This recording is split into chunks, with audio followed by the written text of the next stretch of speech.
So the last month or so have been absolutely fantastic days.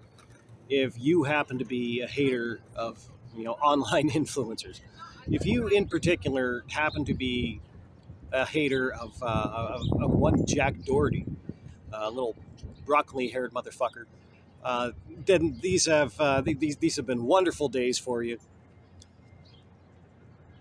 And I think that maybe that kind of might be a sad statement on exactly where it is that we are right now with, let's just say civilization as a whole.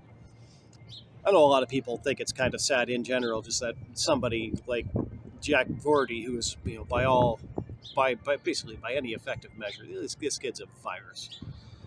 That somebody could actually ascend to where he's gotten to in his life, amass the kind of wealth that he has somehow been able to amass just basically by being a public nuisance.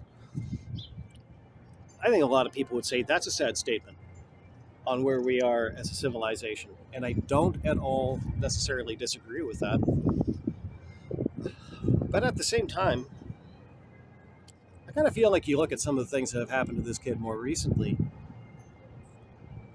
and I do kind of feel like maybe the more natural reaction, the more human reaction should be that we should probably have like some semblance of sympathy for him. I know this sounds crazy, but just kind of bear with me. I don't know what this marching band is about, if there's like something going on in Toronto that I'm just not aware of. But yeah, I don't know if you can see it there. There's a marching band that literally just started coming through. It's Sunday morning, right around noon. I didn't hear anything about like a parade or anything. None of the streets seem to be shut down.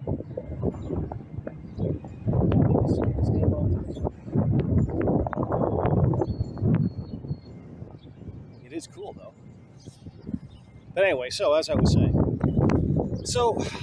over about the last month, the big story on this little Jack Doherty tweet has kind of moved on from like the way that he wrecked his McLaren, which it's obviously a sad statement that a guy like that can afford a McLaren and then drive it like that. But the most recent story has been that he broke up with his girlfriend, this McKinley Richardson, the little OnlyFans chick. I don't even know what it is that whatever it is that she's supposed to do when she's not on OnlyFans. I don't really know how to describe it. But it looks like it's a really acrimonious breakup, and it managed to escalate to the point where she had to call the police to go to Jack Doherty's house and help her get her stuff back. And so the cops are in there trying to help her out, and Jack Doherty's throwing a little fit, and he's telling the cops that they're not allowed to come into his house. And it's like, hey man, I'm sorry to say, like, it being private property, it doesn't protect you from the cops. That's not how anything works. And so now there's because he's such a disliked figure, now all of these things, like, they end up like all over the place, and all of these shitty little YouTube channels. It kind of seems like it's a trend because, once you watch one of them, then your YouTube feed will just fill up with them. But I'd almost kind of call it like the downfall genre of YouTube. I think it's just sad that people, like, I don't actually even know who's worse. The people that are such shitty characters that they end up being like the subject of these downfall videos, or the people that make them. There's one that was crossing my feed for a little while, and I got so fed up of just seeing his stuff in my recommended videos that I actually went out of my Wi-Fi. I went and I blocked their channel so that they can't appear in my my feed of recommended videos anymore. I don't want to see it. I don't like this motherfucker. I think these people are fucking vultures. And this guy would literally just sit there and he would kind of make this video about how he's taking glee in the bad things that are happening to these particular people. And it's like, man, I think that it must be a lot easier to just gloat over the misfortunes that are befalling other people, that really you have nothing to do with. You don't even have to watch them. Like there's no like you can look away. You are allowed to look away and not pay attention to Jack Doherty. Like you are permitted to do that. I think the detail that there's like a whole genre of YouTube that is literally just devoted to hating people. I think that is maybe in a sense a much huger, a much worse statement on where we are as a civilization. And I'm not even just talking about Jack Doherty either. Like, yeah, he's kind of a pug ugly little prick with a really stupid haircut and too much money. But I mean, he's you know kind of another guy. There's kind of another one comes to mind that what's his name again? Fucking musclehead, Wes Watson. I actually talked about Wes Watson once before. A guy who actually succeeded in making Andrew Wilson look like a sympathetic character. I've got a lot to say about Andrew Wilson, and I probably will eventually say it.